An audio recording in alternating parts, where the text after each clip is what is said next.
Halo sahabat Katolik, kembali lagi kita dalam pertemuan kali ini. Dalam pertemuan kali ini kita akan membahas tentang pengertian katekese, kemudian latar belakang katekese dan katekese dalam misi gereja. Jadi dalam pertemuan kita kali ini kita akan membahas 3 topik. Kita langsung saja dalam topik pertama, yaitu pengertian katekese. Secara etimologi, menurut Marinus Talambauna 2005, katekese itu berasal dari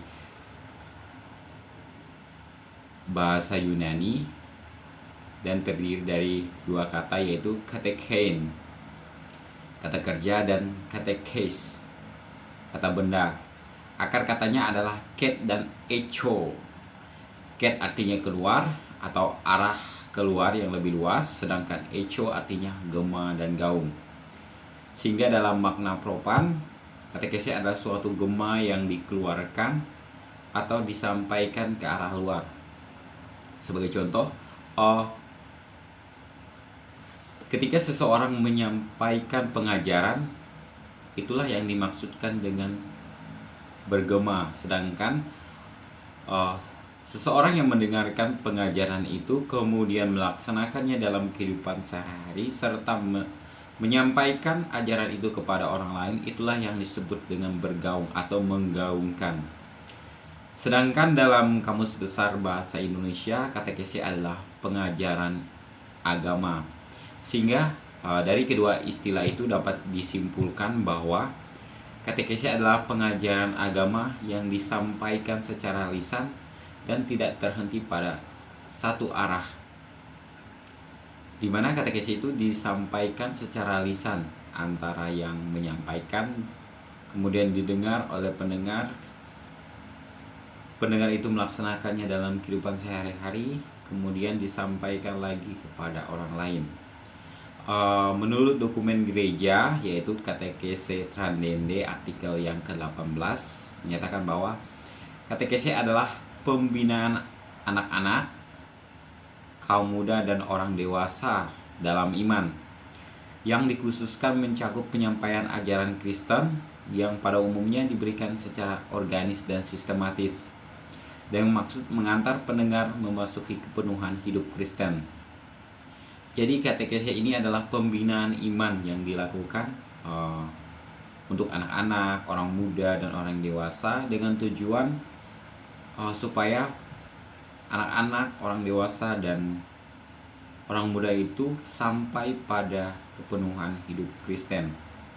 Kemudian kita masuk dalam latar belakang katekese.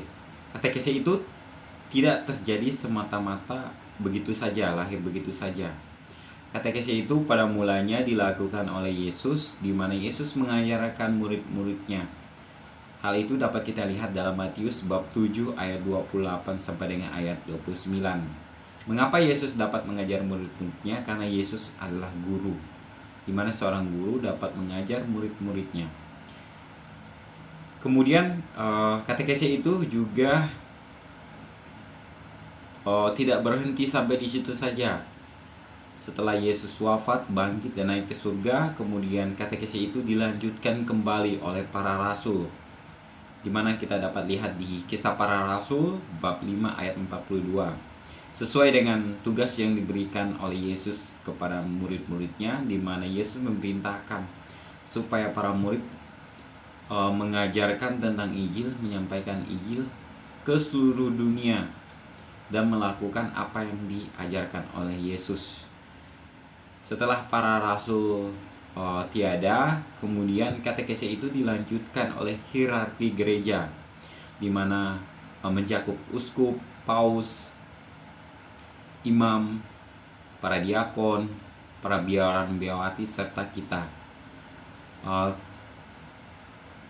Mengapa kita ikut terlibat dalam turut ambil bagian dalam tugas yang diberikan oleh Yesus sendiri? Karena kita telah dibaptis, di mana dibaptis dalam sakramen baptis itu kita diberi tugas atau turut ambil bagian dalam tugas Kristus. Salah satunya sebagai nabi, di mana kita mewartakan atau mengajarkan. Melalui perwataan atau pengajaran yang kita sampaikan itulah kita dapat melakukan katekese.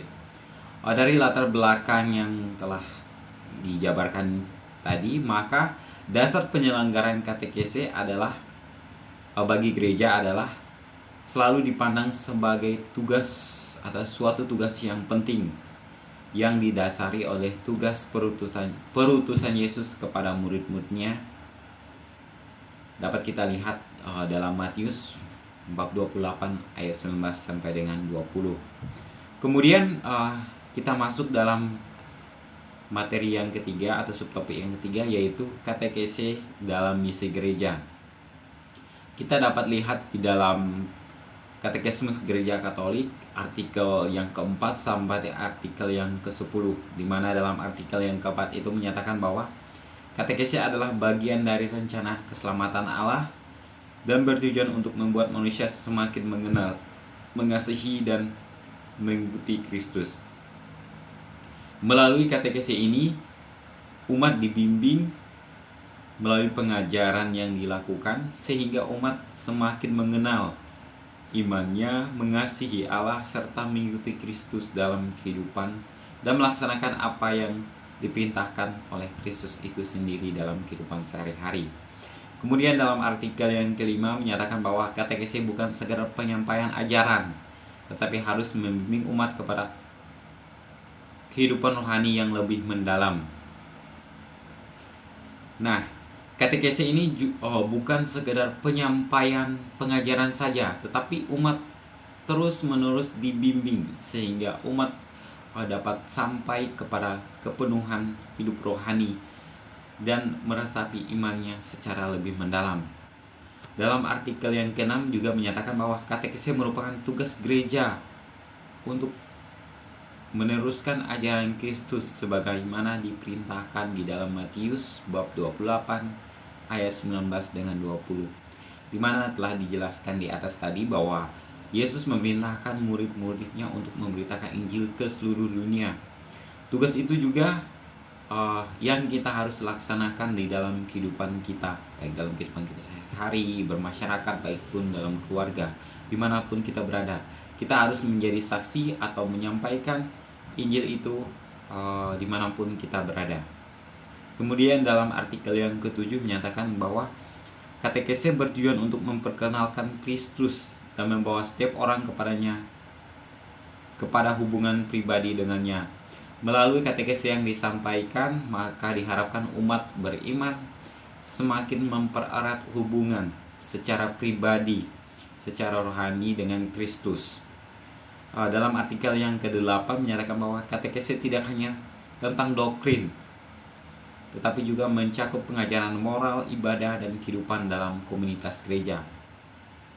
Melalui katekese ini tidak semata-mata membahas tentang doktrin yang diajarkan oleh gereja, tetapi melalui katekese ini juga membahas tentang moral, baik dalam kehidupan gereja, kehidupan masyarakat, serta bagaimana kehidupan dalam komunitas, sehingga setiap orang yang ikut serta dalam pengajaran itu dapat memperoleh pengetahuan tentang moral dalam kehidupan menggereja, baik pun menggereja dan bermasyarakat, serta kehidupan dalam komunitas itu seperti apa.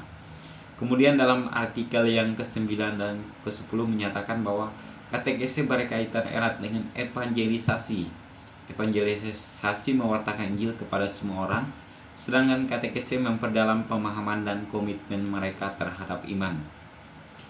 Di mana kita tahu bahwa evangelisasi adalah proses pewartaan Injil kepada semua orang, sedangkan katekese itu ketika seseorang sudah diwartakan Injil, sudah mau menerima Injil itu, maka melalui katekese itulah Injil itu diperdalam lagi di dalam kehidupan, di mana setiap orang beriman diarahkan atau dibimbing secara terus-menerus hingga mereka sampai kepada kepenuhan imannya, kepenuhan hidup Kristen.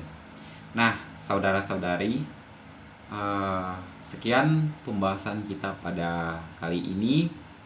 Semoga apa yang telah kita pelajari pada hari ini berguna dan dapat menambah wawasan kita.